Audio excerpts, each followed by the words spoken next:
Dans l'arsenal des moyens que les banques alimentaires se donnent, il y a la collecte qui, dans certains pays, se fait le même jour, dans d'autres pas, peu importe. Elle prend différentes formes. C'est une manière aussi de sensibiliser, j'imagine, le public à l'action des banques alimentaires et à leur existence. Oui.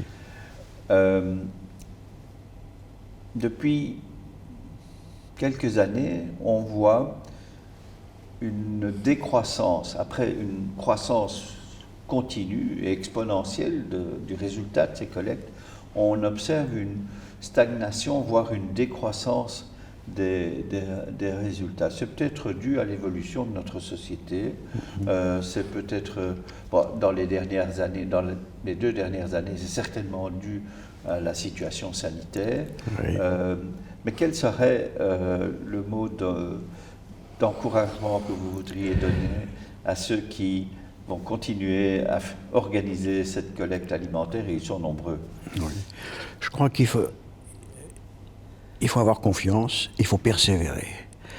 Il n'y a pas de parcours linéaire, c'est toujours fait de haut et de bas, mais l'essentiel, c'est d'avoir toujours l'idée de l'objectif à atteindre et de persévérer quels que soient les obstacles. Donc si une année on se trouve beaucoup plus en difficulté, rien ne dit que l'année prochaine, en renouvelant nos efforts, on ne réussisse pas à mobiliser aussi davantage l'opinion. Ça me paraît essentiel, ces collectes, parce que c'est vraiment